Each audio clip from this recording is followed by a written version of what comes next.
Welcome, Bozidar. I'm Thank you saying very you're much. welcome in your own town. Yeah, I was going to say, welcome to Dubrovnik, but okay, you beat me to it. It's nice to be here. Handsome man, Bozidar. Thank you very much. Yeah.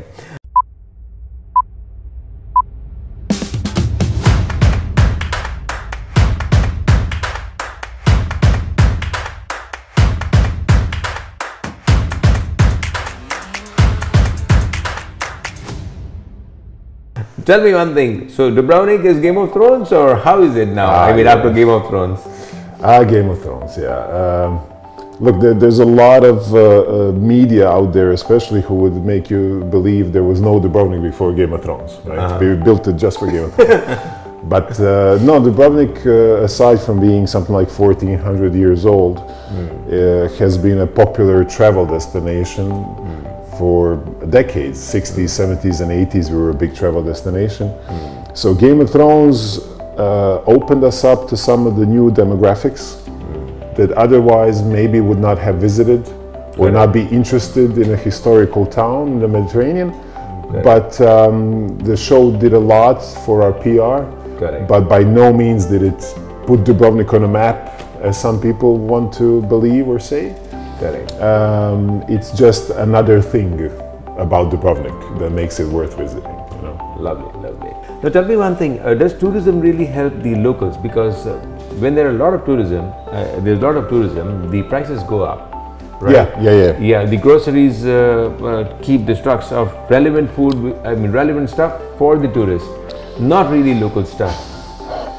Yeah, that's a very good question, right? It's market is a living thing, it's organic, right? So you can't just draw how it should develop. So Dubrovnik had a very unique situation where it was a big travel destination. As I said, 70s, 80s, it was a big travel destination. The 1990s we had a war in Croatia which affected Dubrovnik very badly because Dubrovnik was bombed heavily during some like 7-8 month long siege. City after the war half destroyed. Of course, no tourism to speak of. Nobody come to Dubrovnik while it's being shelled. So, and of course, it took a few years for people to start coming back. Now, we had almost a decade in the 90s where we had no tourism, or not a lot of tourism. So, you can imagine what happened to price of real estate, right? It dropped significantly. And a lot of people after the war, especially in Europe, knew about Dubrovnik as a travel destination. And if they were interested in international real estate, they said, okay, we can wait a bit, and then if the war is done, we can start buying. And this, we had this big influx of foreign real estate buyers, drove the prices up, and now Dubrovnik by far has the highest real estate prices in the country. And this causes a domino effect, right? Because the prices are highest where it's the most attractive for international guests to come. So let's say you have a restaurant there, you need to lease the building. It's extremely expensive. So that's a big fixed cost right off the bat, right? And then you have to pay your employees, and they need to live in very expensive apartments themselves. So you need to pay them more than you would pay them elsewhere, and they will not feel this because it's going to go to the apartment. And then of course you have people bringing in food and supplies, and that's expensive, and then you have retail space is expensive. It just causes and what the end result is, the price of food being sold in a restaurant, for example, is expensive. Now, people coming to Dubrovnik, most numerous guests are from UK, second numerous I think last year USA, third Germany I believe. Scandinavian countries are up there as well. We have people from Spain and whatever. Point is, all of these countries have much higher living standards than Croatia, not much higher average salary than Croatia. So a lot of them can afford these prices. Local people, maybe cannot. So that's a real negative effect of tourism, of this, of this whole system. and you can't. It's an actual negative effect that we need to combat somehow. Now, Dubrovnik is a favorite travel destination as of now. All right. So you build on capacities. You have luxurious hotels. Yes. You have restaurants, etc., etc. And somehow the capacities are really good or enough for accommodating all the tourists who come here. Now there could be another destination which could develop as Dubrovnik, maybe closer to Dubrovnik or in the neighboring country, and then you find the tourism declining over here. What do you do with all these capacities? I mean, look. Well, what did we do when the war was here, right? Yeah. It's a problem. But if we had a big, coal mining industry, and people stop using coal because it's not a very relevant anymore. Yeah. What do you do with the coal mines? So it's basically, you do something, right? Yeah. You still have beautiful properties in beautiful areas, right? Correct, so real estate, I like Croatian people. Yeah. Are traditionally real estate owning. Correct. We don't lease. Correct. A lot of real estate traditionally. Correct. So we own, and I like that idea. I like owning real estate because if tourism goes to hell, we can live in hotels.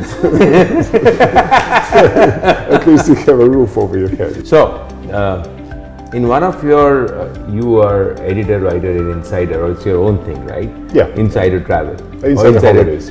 Insider Holidays, yeah. All right. Now, there is an article in which you wrote that there was this a baby dolphin which was killed while people were circulating it, yes. taking selfies. Now, this is a destructive tourism. Yeah. So, tourism, according to you, is a creator or a destroyer? Well, yes. And tourism is both. I mean, it's when you break it down, what tourism is, okay? It's people working very hard usually, gathering money and rewarding themselves by coming, in my case, to my home. Correct. And saying, oh my God, it's so beautiful, right? Correct. So some of these people work year round just to come here and live, of course. For a week where I live all the time. So it's a wonderful thing from my perspective, right? In its basics, in its base. But at the same time, I mean, we are witnessing instances where we just have too many people in Dubrovnik at the same time. Correct. And then it's not nice. And then it's not safe if you need to move a lot of people in a short amount of time. It's destructive, right? So there is a balance there. That's not easy to achieve. This is not just Dubrovnik's issue. A lot of historical cities around Mediterranean have it. So there will have to be some sort of a balance, some sort of sustainability. And so we can continue indefinitely getting people from all over the world, enjoying what we have here, learning about what we have here, and becoming partly local as well, for at least a limited amount of time. Correct.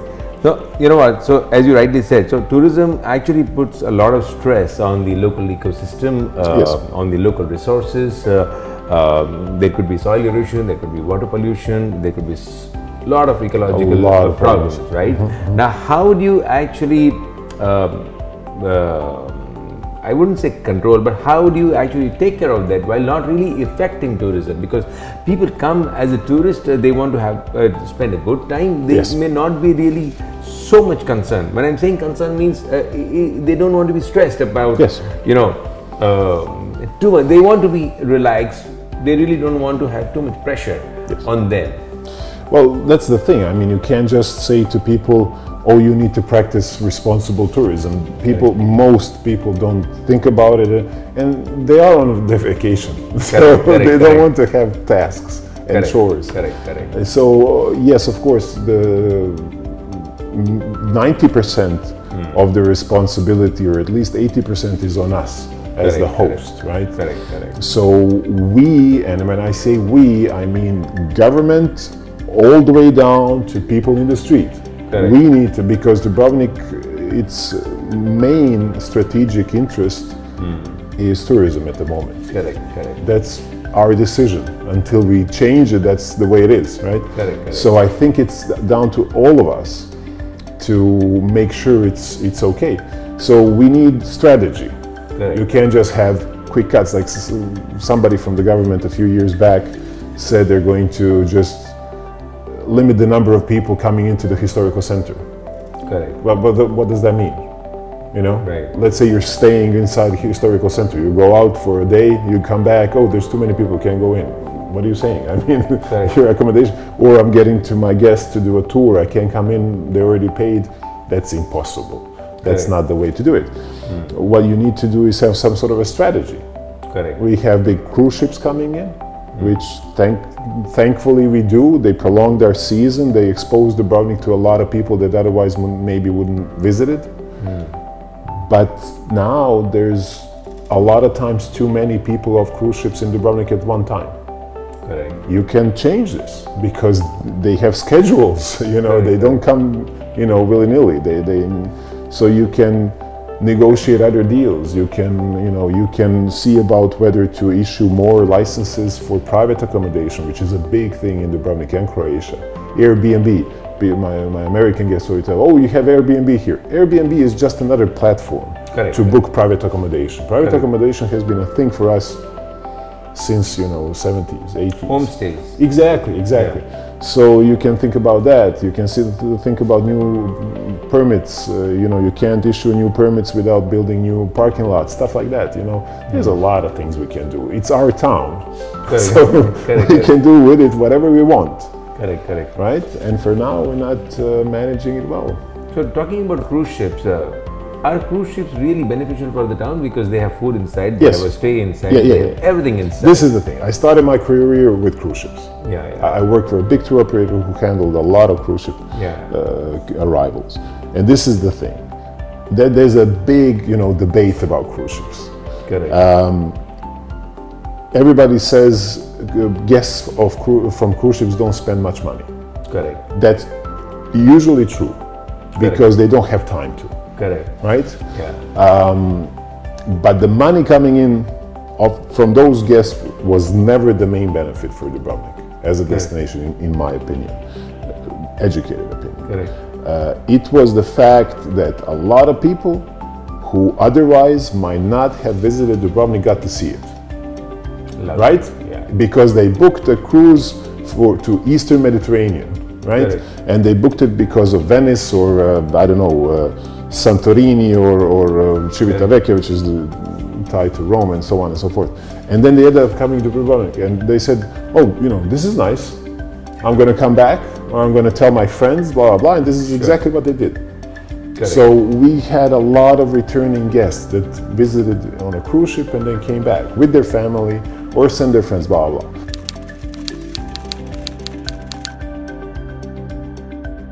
Well, okay.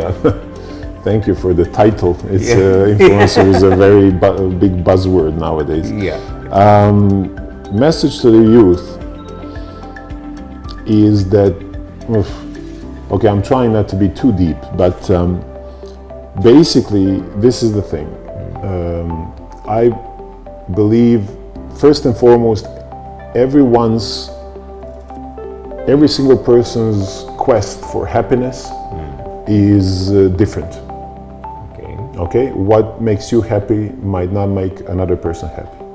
And there's a lot of forces that are trying to simplify what happiness is and make it into rules. And that doesn't work, right? Okay. Because you should get married by age 25, by age 27 you should have your house, and by 30 you should have a couple of kids. Yeah. Right? No. So for some people this might be exactly what they want to do, but for a lot of people it's not going to be. Correct. So you really need to, that's where a bit of life experience comes into play. But it's not going to happen usually randomly. You need to work on it, you need to think about it. And through a bit of life experience, you will hopefully be able to define exactly what makes you happy.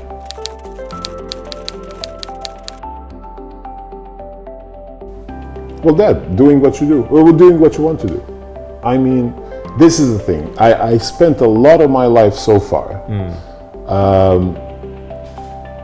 you know, doing things that either I didn't want to do, or in a way that it was unhealthy for me. Correct. And my reasoning would be, okay, I'm going to struggle now, but later on it's going to pay off. Okay. And then, you know, a few years passed and I would say, oh, you know, it's not going well, but I'm struggling now, it's going to pay off. Struggling now. And then, you know, a few years back, I'm like, this is my late 30s. There's no, you know, there's no struggling now, payoff later. I want the payoff now, right? So basically, the idea is I want to enjoy now, regardless of what I'm doing. So I need to incorporate enjoying my life into my work schedule. You know what I mean? And of course, it sounds very bad at first, but actually that's exactly what I'm doing now. I'm basically enjoying every day. And working in tourism is not easy, especially seasonally. It's very taxing, tiring. I had a 1 day off in the last 5 months. Correct. Right? But I am working. I am doing what I love doing. Correct. So it's very rewarding, and I also have a bit of time for myself and a few people that I love very much, and it's great. It's very healthy. I have to be honest. Very nice. Thank you for your time. Thank you so much. Pleasure. Thank you so much. It's a wonderful project. It's a wonderful project. Thank you for doing it. Thank you.